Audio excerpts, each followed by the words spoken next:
Assalamualaikum warahmatullahi wabarakatuh. Perkenalkan, nama saya Umi Nazilatun Imah. Kali ini saya akan membahas tentang kaitan jumlah fi'liyah dan jumlah ismiyah dalam bahasa Arab dengan kalimat verba dan nomina dalam bahasa Indonesia. Oke, dimulai dari apa yang dimaksud dengan kata. Kata dalam bahasa Arab disebut kalimah, sedangkan kalimat dalam bahasa Arab disebut jumlah. Apa sebenarnya kalimat dalam bahasa Indonesia? Bahasa Indonesianya dan jumlah dalam bahasa Arabnya.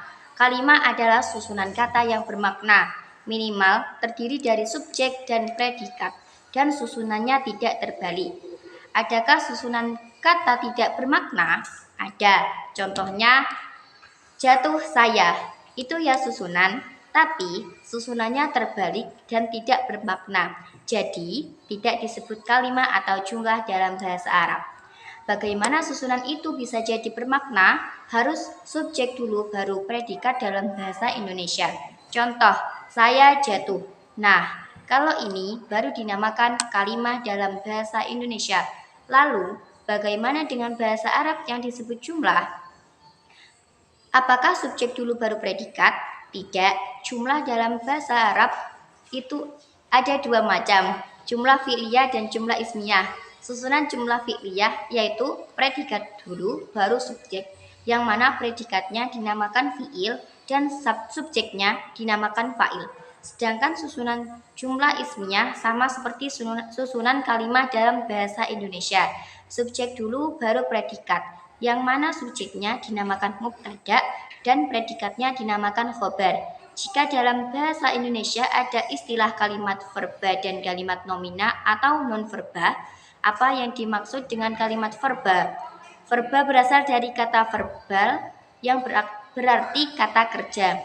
Kalimat verba adalah kalimat yang predikatnya berupa kata kerja, sedangkan yang predikatnya bukan kata kerja disebut kalimat nomina atau non-verba. Nah, kalimat nomina itu ada dua macam. Ada yang predikatnya berupa kata sifat. Contoh, dia cantik, dia pintar. Adakah kalimat nomina yang predikatnya bukan kata sifat? Ada. Contoh, dia di pasar. Itu adalah kalimat nomina yang predikatnya bukan kata sifat, melainkan keterangan tempat. Jaraknya 2 meter. Subjeknya, jaraknya, predikatnya 2 meter.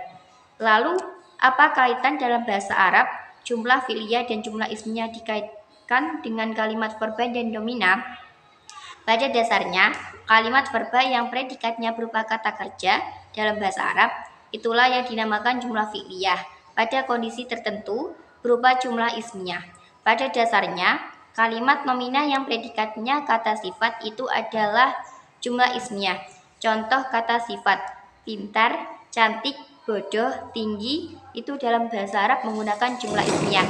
Ada yang menggunakan jumlah fi'liyah, tapi jarang sekali. Rata-rata menggunakan jumlah ismiyah. Jadi, kalau predikatnya kata sifat atau dalam bahasa Indonesianya disebut kalimat nomina, itu dalam bahasa Arabnya lebih cenderung ke jumlah ismiyah. Tapi, kalau kalimat verba lebih cenderung ke jumlah fi'liyah. Tapi, juga kadang bisa di jumlah ismiyah. Sedangkan kalimat nomina yang predikatnya bukan kata sifat itu pasti jumlah ismiyah bukan jumlah fi'liyah. Cukup sekian video yang saya sampaikan.